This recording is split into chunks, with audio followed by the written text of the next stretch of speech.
Hello friends, again welcome back on my YouTube channel Ranju Classes of English Literature।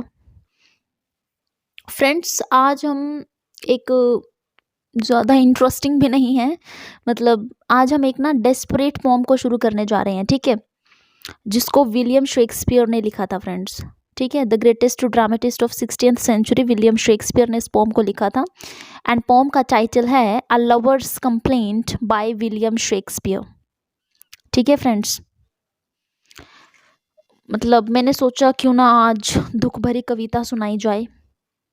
और आपको I think title से पता भी चल गया होगा कि अ लवर्स कंप्लेंट का मतलब क्या है, कि एक लवर जो है कंप्लेंट कर रहा है, लवर की कंप्लेंट कर रहा है कि उसका लवर कैसा है, उसके बारे में बात हो रही है। ठीक है, डेस्परेट पोम है ये फ्रेंड्स। ठीक है फ्रेंड्स, और मतलब इस पोम को विलियम शेक्सपियर ने लिखा था, जो कि ग्रेटेस्ट ड्रामेटिस्ट रही हैं 16th सेंचुरी के फ्रेंड्स। ठीक है फ्रेंड्स, और इस पोम को फ्रेंड्स पब्लिश किया गया था 1609 में एंड किसके द्वारा पब्लिश किया गया था हम ये भी जानेंगे इसी वीडियो में। ठीक है फ्रेंड्स, तो फ्रेंड्स ये जो पोम है, ये जो एक लवर के बारे में बताई गई है, ठीक है इसमें, और इस पोम को विलियम शेक्सपियर ने लिखा, ये भी मैंने आपको बता दिया। इसमें एक लवर की बात हो रही है, मतलब एक लवर की कंप्लेंट की जा रही है कि कैसे क्या होता है उसके साथ। ठीक है, और इस पोम को फ्रेंड्स 1609 में पब्लिश किया गया था। ठीक है, कब पब्लिश किया गया था? 1609 में पब्लिश किया गया था। ठीक है फ्रेंड्स, कॉपी पेन अपने साथ लेकर बैठिए और इसे नोट करते जाया करें। ठीक है, 1609 में पब्लिश किए गए थे, और किसके द्वारा, मीन्स किसके द्वारा ये पब्लिश की गई थी? पब्लिश्ड बाय टॉमस थॉर्पे के द्वारा पब्लिश किया गया था इसे। ठीक है फ्रेंड्स, और पार्ट ऑफ 1609 क्वार्टो का ये एक पार्ट है ये। ठीक है, पार्ट मतलब क्वार्टो क्या होता है? क्वार्टो का मीनिंग मैंने ना प्रीवियस वीडियो में डिस्कस कर चुकी हूँ। मैं प्रीवियस वीडियो में इसका मीनिंग मैं बता चुकी हूँ, जिसका लिंक आपको ऊपर आई बटन में मिल जाएगा। अगर आपने अभी तक उस वीडियो को नहीं देखा है तो प्लीज़ पहले उसे देख लीजिए। ठीक है, इसमें मैं क्वार्टो का कुछ भी नहीं बताने वाली हूँ, एक भी डेफिनेशन। आप वो उस वीडियो को जा करके देखिए, उसमें आपको अच्छे से समझ में आ जाएगा। ठीक है फ्रेंड्स, और फ्रेंड्स इस पोम में मैं आपको ये बताने जा रही हूँ कि इस पोम में ना 47 स्टैंजाज हैं। ठीक है फ्रेंड्स, कितने स्टैंजाज हैं नोट करते जाइए साथ साथ। 47 स्टैंजाज हैं, हर स्टैंजा में 7 लाइन्स, यानी कि 7 lines in each stanza. Okay friends, means ये टोटल फिर पोम कितने लाइन्स की होगी? 47 को 7 से मल्टीप्लाई कर दीजिए, 329 लाइन्स की जो है आपकी पोम होगी। ठीक है फ्रेंड्स, और फ्रेंड्स अब कुछ मेन पॉइंट्स हैं, इसको ध्यान से नोटिस करते जाना। जिस स्टैंजा में ना 7 लाइन्स होती हैं, सुनाई तो दे रहा होगा आपको अच्छे सभी से, जिस स्टैंजा में 7 लाइन्स होती हैं उस स्टैंजा को क्या बोला जाता है फ्रेंड्स? उस स्टैंजा को बोला जाता है राइम रॉयल। ठीक है, उस स्टैंजा को क्या कहा जाता है? राइम रॉयल स्टैंजा कहा जाता है। और पहली बार इस टर्म का यूज किसने किया था फ्रेंड्स? सबसे इंपॉर्टेंट पॉइंट है, जोफ्री चौसर ने इस टर्म का अपनी पोइट्री में 14th सेंचुरी में सबसे पहले यूज किया था। ओके फ्रेंड्स, इस पोम में को ना हम सोनेट नहीं कहेंगे, ये याद रखना आप बात। इस फ्रेंड को हम सोनेट बिल्कुल भी नहीं कहेंगे। ठीक है, क्यों नहीं कहेंगे भाई?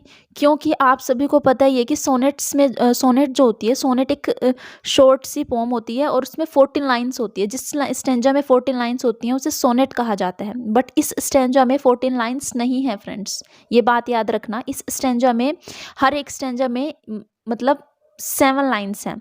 तो जिस स्टेंजा में 7 लाइन्स होती है फ्रेंड्स, उसे राइम रॉयल स्टेंजा कहा जाता है।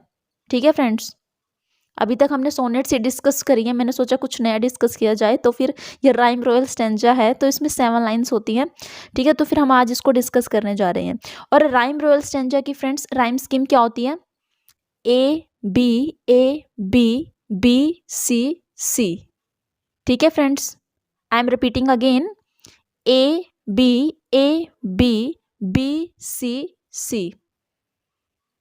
आई थिंक यहाँ तक सब अच्छे से समझ में आ गया होगा, कोई कन्फ्यूज़न नहीं होगी। आपकी स्क्रीन पर ही आपको सब अच्छे से दिखाई भी दे रहा है आई थिंक। ठीक है फ्रेंड्स, आज हम इस फॉर्म की समरी को डिस्कस करेंगे। मैं बार बार कह रही हूँ आज इसकी समरी को डिस्कस करेंगे, बिकॉज अगर मैं इसके स्टैंजर्स वगैरह शुरू करूँगी तो डिस्कस करेंगे तो वीडियो बहुत ही ज़्यादा लंबी हो जाएगी। हम इसके पार्ट्स में डिवाइड करके या तो हम इसके स्टैंजर्स को डिस्कस करेंगे। आज ओनली हम इसके समरी को डिस्कस कर रहे हैं, ठीक है फ्रेंड्स।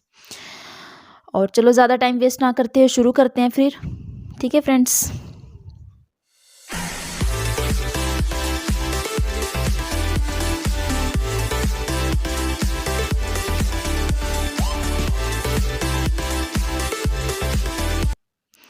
तो फ्रेंड्स ये जो पोम है ना, इस पोम को हमने बोलना है नरेटिव पोम।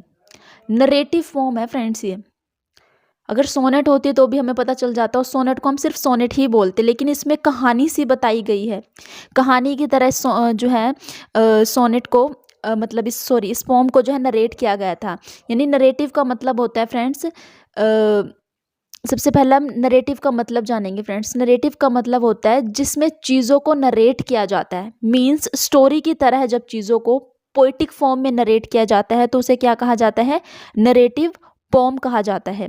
इसी की तरह ही इससे पहले उन्होंने मतलब ऐसी ही एक और पोम थी, लॉन्ग नरेटिव पोम थी, वो थी विलियम शेक्सपियर ने लिखा था उसे भी, द रेप ऑफ द लुक्रिस, ठीक है, लुक्रिसी के नाम से ही, मतलब द रेप ऑफ द लुक्रिस के नाम से जो है ये एक नरेटिव फॉर्म थी। उसमें भी बिल्कुल ऐसे ही 7 स्टैंजर्स थे, राइम स्कीम भी बहुत आर सेम थे, मतलब राइम रोयल स्टैंजर था उसमें भी, बिल्कुल उसी का ही ऐसे ही एक उसकी जैसी एक हम आज फॉर्म डिस्कस कर रहे हैं। तो चलिए फ्रेंड्स अब हम अपनी स्टोरी पर आते हैं। मुद्दे की बात अब यहाँ से शुरू होती है। आपको जो मैंने मेन पॉइंट्स बताने थे वो मैं सब बता चुकी हूँ। अब फ्रेंड्स इस पोम में क्या होता है, आई थिंक आपने टाइटल से अंदाज़ा ही लगा लिया होगा, बहुत से स्टूडेंट्स को आई थिंक पता भी होगा। तो देखो फ्रेंड्स इस सोनेट में 2 कैरेक्टर्स हैं, ठीक है। एक तो यंग मेड है, आई यंग लेडी बोल सकते हैं या आई यंग मेड बोल सकते हैं, और एक है एन ओल्ड मैन, शेफर्ड है फ्रेंड्स ये, ठीक है। कौन है ये, चरवाहा नहीं होता जैसे गाय भैंस जो चराते हैं, बकरियां वगैरह, मतलब शेफर्ड है ये, ठीक है, ओल्ड मैन।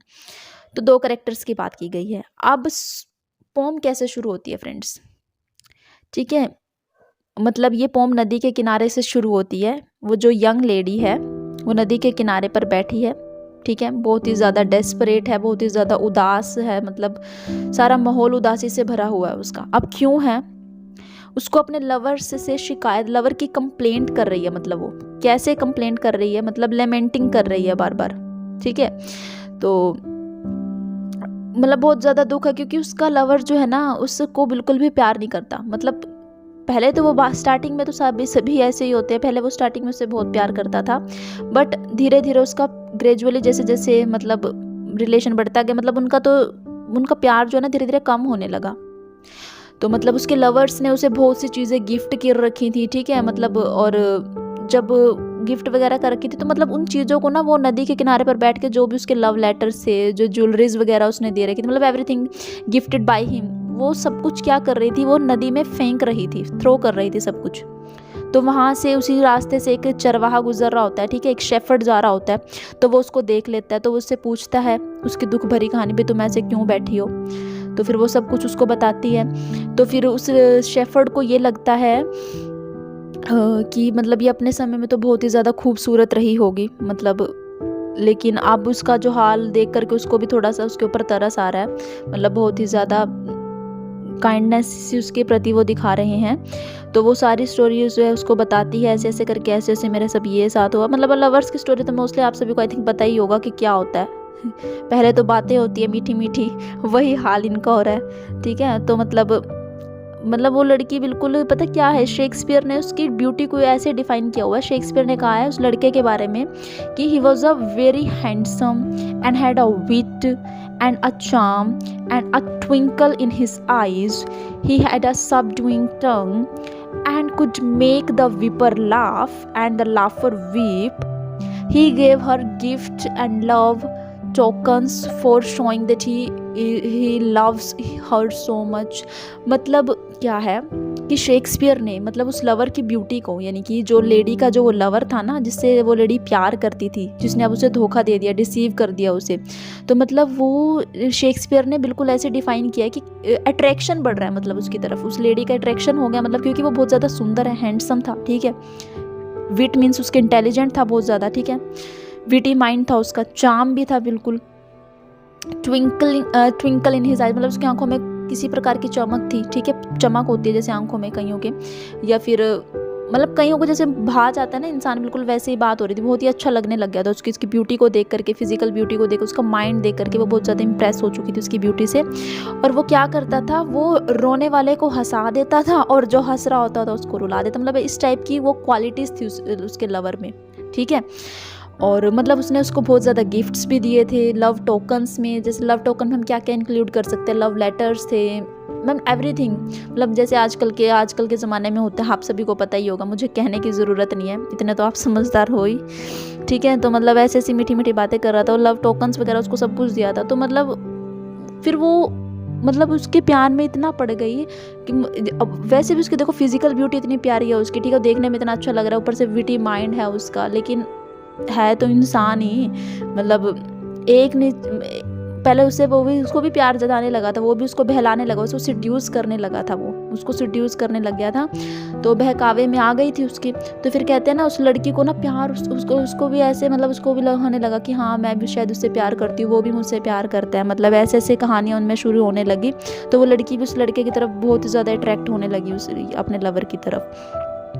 लेकिन उसको कहीं ना कहीं डाउट था कि जैसे आजकल के ज़माने में होता है कि कहीं लवर उसको धोखा ना दे दे। जब हमारे पास कोई ऐसी चीज़ होती है जिसे हम बहुत ज़्यादा प्यार करते हैं तो हम उससे खोने से डरते हैं ना, तो मतलब वो भी ऐसे डरती थी कि कहीं उसके साथ भी ऐसा ना हो जाए जैसे औरों के साथ होता है, तो मतलब बहुत ही ज़्यादा वो अपने चिंतित भी थी, मतलब वरिड बहुत ज़्यादा थी कहीं उसे भी धोखा ना मिल जाए। लेकिन आखिरकार होता वैसे ही है जैसा वो सोच रही थी, बिल्कुल वैसा ही होता है एग्जैक्ट। वो मतलब जो यंग मेड उसे मतलब उसे अच्छे से जानती थी, ठीक है, उससे लवर से उससे प्यार नहीं करता, तो ये भी जानती थी कि उसका लवर से बिल्कुल भी प्यार नहीं करता। स्टार्टिंग में तो उसने दिखाया अफेक्शंस उसके प्रति दिखा रहा था, बट धीरे धीरे धीरे ग्रेजुअली वो कम होने लगा, तो उसे भी थोड़ा थोड़ा डाउट होने लगा। फिर आखिरकार उसे बाद में पता चलता है कि उसका मतलब अफेयर चल रहा है, किसी और लेडी के साथ अफेयर चल रहा होता है उसका, ठीक है। उसके पीछे वो अपनी एक्स ये जो यंग लेडी है मतलब उसको छोड़ देता है, ठीक है। तो फिर इसी वजह से वो बहुत ज़्यादा डेस्परेट हो जाती है, बहुत ही ज़्यादा डीपली सोरो में चली जाती है, मतलब बहुत ही ज़्यादा दिल टूट जाता है उसका, कहने का मतलब है। मैं क्या ही बताऊँ इसमें, क्या नरेट करूँ मैं, मुझे मतलब बस ऐसे ही मन किया तो मैंने कहा चलो आज इसी को शुरू करते हैं। तो मतलब ऐसे ही कहानी में शुरू होती है। तो वो नदी के किनारे पर बैठ के रो रही होती है, शेफर्ड उससे पूछता है, वो सारी कहानी उसको बता देती है, ठीक है।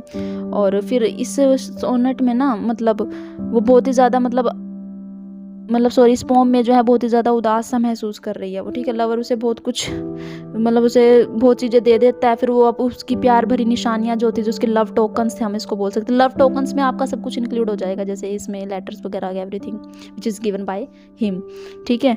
तो वो सारा कुछ उसको थ्रो करने जा रही होती है, वो नदी के किनारे पर बैठ के फाड़ रही होती है लेटर्स को, उसमें फेंक रही होती है, भुलाने की कोशिश कर रही है, मतलब उससे रिलेटेड हर चीज़ को वो मिटाना चाहती है। इस पोम को पढ़ के मुझे ना एक गाना याद आया जो राहत फ़तेह अली खान ने गाया था, मे बी, हाँ उन्हीं का ही सॉन्ग है ये, गाकर सुनाती हूँ ज़रा। और मतलब मैं although I am not perfect in singing but I will try, ठीक है, सुनाने की कोशिश कर रही हूँ। हंसना मत अगर आपको हंसी भी आए तो। मोहब्बत की कहानी में कहाँ ये मोड़ आते हैं कि जिनको दिल में रखते हैं वही दिल तोड़ जाते हैं। ये 2 लाइनें सुनाई है मैंने फ्रेंड्स, आई थिंक आप सब अच्छे से रिलेट भी कर पाओगे इसे। तो अगर आपने पूरा गाना सुना तो आप यूट्यूब पे सुन सकते हो। मैं इतनी परफेक्ट नहीं हूँ सिंगिंग में, जस्ट मुझे ये पोम पढ़ के मुझे वो सॉन्ग याद आया, ठीक है। तो मतलब समझ ही गए होंगे कि क्या होता है प्यार में जब इंसान पड़ जाता है। वो बिल्कुल अंधी हो चुकी थी, उसके प्यार में पड़ गई, उसको धोखा मिलता है बाद में, फिर अब उसको सारा कुछ मिटाना चाह रही है, ठीक है। तो ऐसे उसकी कंडीशन हो जाती है फ्रेंड्स, ठीक है। तो मैं आपको फ्रेंड्स यहाँ पे ये बताना चाहती हूँ, जो विलियम शेक्सपियर ने जो पोम लिखी है ना, इसमें उन्होंने ना प्रेम की जो मतलब प्रेम का जो मतलब आई मीन टू से लव का जो नेचर है उसके मतलब अलग अलग टाइप की जो इसकी विषय मतलब उसके सब्जेक्ट्स के बारे में बताया है, विच मीन्स मतलब शेक्सपियर कहते हैं कि ये दोनों ही चीज़ें जो है ना खतरनाक है। 2 प्रकार के प्रेम बताए हैं यहाँ पे शेक्सपियर ने इस पोम में। वो कहते हैं कि एक तो प्रेम वो होता है कि जिससे इंसान को मतलब इंसान को वो पूरी तरह से अंधा कर देता है, ठीक है। एक प्रेम तो ऐसा, वैसे तो प्रेम ऐसा ही होता है, मेरे को लगता है अंधा ही कर देता है, कि कईयों को अकल आ जाती है, वैसे प्यार में कहीं पड़ के अंधे ही हो जाते हैं बिल्कुल ही उसके, जैसे कि अभी इस लड़की का हाल हुआ है, ठीक है। नौकरानी है जो, मतलब ये जो यंग मेड है उसका जैसे उसका मतलब उसकी कंडीशन हुई है वैसे उसकी बात हो रही है, ठीक है। और दूसरा प्रेम क्या होता है, मतलब जिसमें क्रुएलिटी होती है, मतलब कि मतलब उसमें धोखा दे दिया जाता है। धोखा तो इसमें भी ऐसे हो, मतलब 2 प्रकार के प्रेम की बात की गई है। मतलब बेरहमी से, मतलब जैसे कि उसे मतलब नेग्लेक्ट कर दिया जाता है बिल्कुल। मतलब इस टाइप के 2 प्रकार के जो है, मतलब 2 टाइप्स के लव की इसमें उन्होंने इस पोएट्री में बात की है। ठीक है फ्रेंड्स? तो बस यही थी वीडियो, ज़्यादा कुछ इंटरेस्टिंग नहीं। आई थिंक इसमें मेरे को मोस्टली बताने की भी ज़रूरत नहीं है। आपने इसके लवर्स के कंप्लेंट से, टाइटल से भी अंदाज़ा लगा लिया होगा कि लेमेंटिंग कर रही है, वो बहुत ज़्यादा दुःख में है ना। पता ही होगा कि प्यार में पागल हो जाता है इंसान। पागल स्टार्टिंग में तो पहले उसके पीछे पागल होता है, फिर वो जब चला जाता है फिर उसके पीछे पागल होता है। मतलब यही हाल इस लेडी का हो रहा है, ठीक है फ्रेंड्स? तो आज की वीडियो में इतना ही, मिलते हैं नेक्स्ट वीडियो में। अगर मुझे टाइम मिला तो मैं इसकी स्टैंजास को भी एक्सप्लेन कर दूँगी, डिटेल्ड में हम इसको डिस्कस करेंगे, ठीक है? इसकी समरी को आज हमने डिस्कस किया है। आई होप आपको कुछ तो समझ में आया होगा, ठीक है फ्रेंड्स? वैसे इसमें समझाने की कुछ ज़रूरत नहीं थी। समरी को तो आपको शायद मैंने थोड़ा-सा हिंट दिया, आपने सब अंदाज़ा लगा लिया होगा। लेकिन उससे पहले जो मैंने आपको समझाया था कि इसमें 7 स्टैंजा, सॉरी, इसमें 47 स्टैंजास हैं, 7 लाइन्स हैं। ये आई थिंक आपके लिए वेरी यूज़फुल, ठीक है? बहुत ज़्यादा यूज़फुल होगा आपके लिए ये। एंड बस आज की वीडियो में इतना ही, मिलते हैं नेक्स्ट वीडियो में। तब तक के लिए take care and bye bye. Thank you so much for watching this video. Have a nice day.